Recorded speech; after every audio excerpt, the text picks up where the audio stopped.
I recently found myself in a rare and exciting situation where I had a brand new box of minis and a free weekend with nothing on the calendar. So, can I get this whole thing done before I go to bed on Sunday night? My name is Hero Song, and today I want to take on this challenge to see if I can get Acadian Combat Patrol done and dusted within a short window of just around 24 hours over the course of 2 days.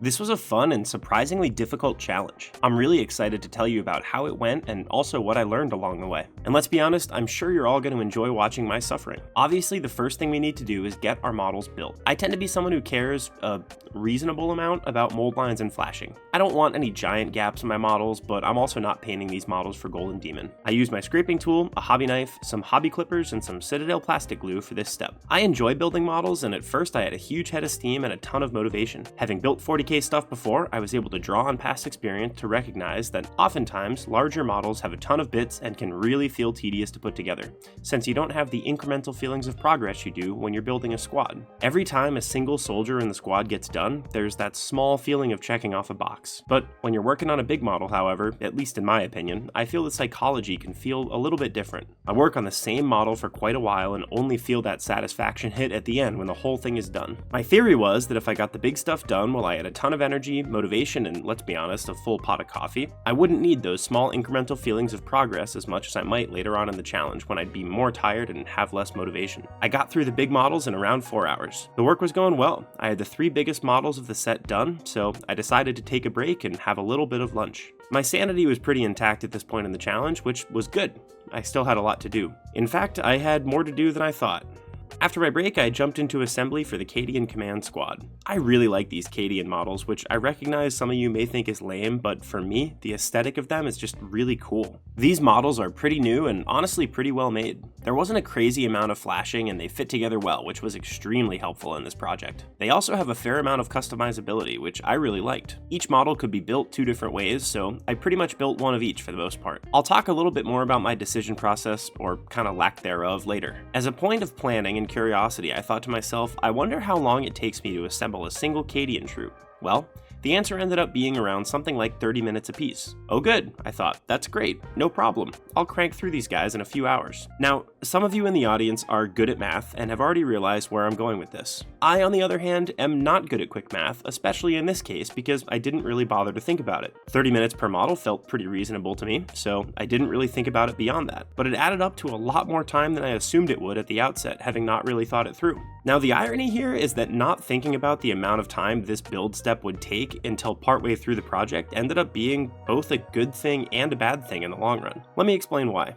Now, obviously, it was bad that I warped my expectations about how long building all the models would take. For those of you who still hate math, I'll suffer on your behalf, so there are 25 Cadians in this box, and at the rate I mentioned of 30 minutes per model, we're looking at a total assembly time of around 12.5 hours. Add that to the 4 and a bit hours I mentioned for the large models, and that makes for around 17 hours of assembly time if you round up.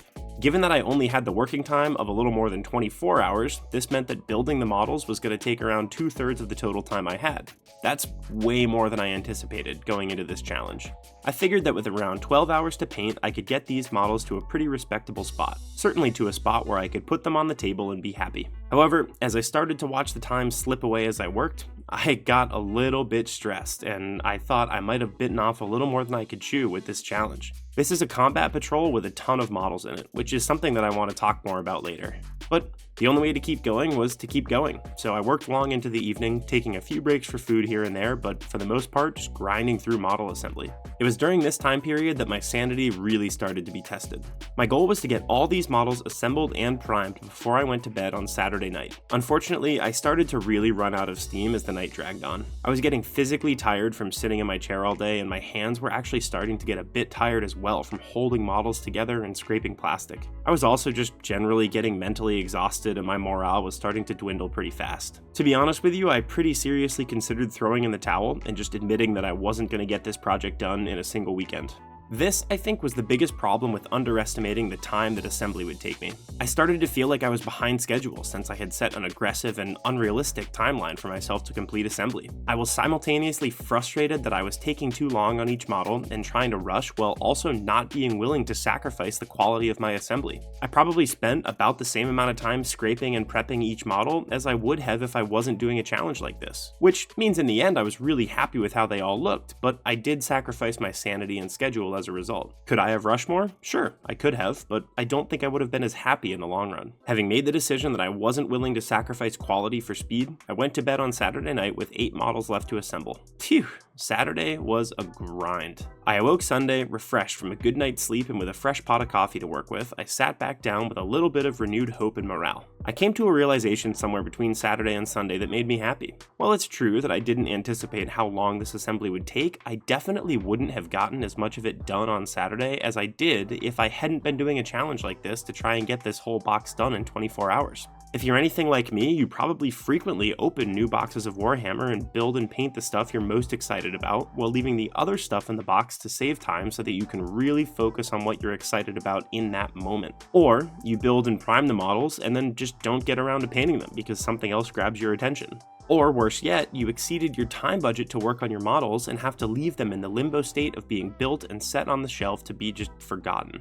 I guess I can only speak for myself, but I do that a lot.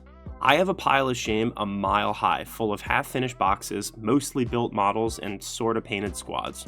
Had I not decided to go for this challenge, who knows when I would have gotten around to building the Sentinel and some of the other stuff that I didn't care about as much as the other stuff in this combat patrol. This challenge helped me stay focused and keep in mind that I really wanted to grind through this process and do as much as I possibly could in my short window. I mentioned earlier that I would talk about the positives of jumping in without thinking, and this really was the biggest one. I just got after it, and I didn't really worry about whether or not it was going to work. I didn't waste time waffling with myself or over-planning. I didn't even waste time agonizing over what weapons to put on my models, which I normally do a great deal. I just checked the internet to make sure it was going to be a legal build and then made one of each and called it good. So, as we finally start in on the painting step, I think I can just go ahead and say it. I'm in a bad spot. I have around 7 or 8 hours left before I have to go to bed, and my models are not even primed. That's unfortunate and disappointing. I don't own an airbrush, so I use my typical brush-on primer that works awesome for me. I hate spray cans, so this is the best that I can do. After a short break while the primer dried, I started to paint the metal bits on the large models, which ended up being pretty cool and fun to do. Getting some paint on these models, even just the one coat of the one color, was really exciting. It was cool to see several models go from on the sprue to painted in such a short period of time. I moved on to painting the skin of the Cadians, and it was at this point that I had to make a tough decision. I was left with around 4 hours before it was bedtime. I had about enough time to do one of two things: paint all the skin on all of the models to completion, or give everything enough of a base coat that it would seem like it was painted enough for a game. I decided that since I was eventually going to want to paint these models in full anyway, I might as well just start doing it now. I went ahead and painted the skin on every model to completion. So, alright, fine, I didn't come away from this weekend with a fully painted model like I wanted. Well, that's a bummer. I did come away with some awesome knowledge and experience that I'll take with me into future projects, which I want to share with you now. The first thing this challenge really drilled home for me was that agonizing over decisions is pretty much always a waste of time. The reality of Warhammer is that the rules change so much that building the absolute most meta thing in that moment doesn't really matter in the long run too much. Plus, most people you play the game with won't care if you call one gun another. In fact, on these Cadians, I'm not even sure which gun is the melter and which one is the plasma thing. Does knowing really matter in the long run? Well, for me, not really. Certainly not as much as having cool models that I'm proud of does. The second thing that I took away here is that if you ever get paralyzed by the scope of a hobby project, or any project in life really, the best thing to do is to just keep grinding. No matter how much time you spend planning and scheming and writing lists, you probably won't feel a whole lot better about where you stand until you just start working. And the longer you keep working, the better you'll feel about it. An added bonus here is that when you finally do finish a big project like this, it is an extremely sweet feeling. The third thing I took away from this was some new perspective on what I value about doing hobby projects. I enjoy having good looking models that I'm really proud of, and I'd rather take longer getting stuff done than I would rushing through it. I'll say this, I certainly could have picked my combat patrol better for this project. Cadians are a horde army with a ton of models in this box. There are some combat patrols with very few models, like Space Marines for example, that have only 12 models in their box. Now granted, Space Marines are a bit bigger than Cadians, but still, they have way fewer bits and models to deal with. I suspect if I'd have done a Space Marine box, I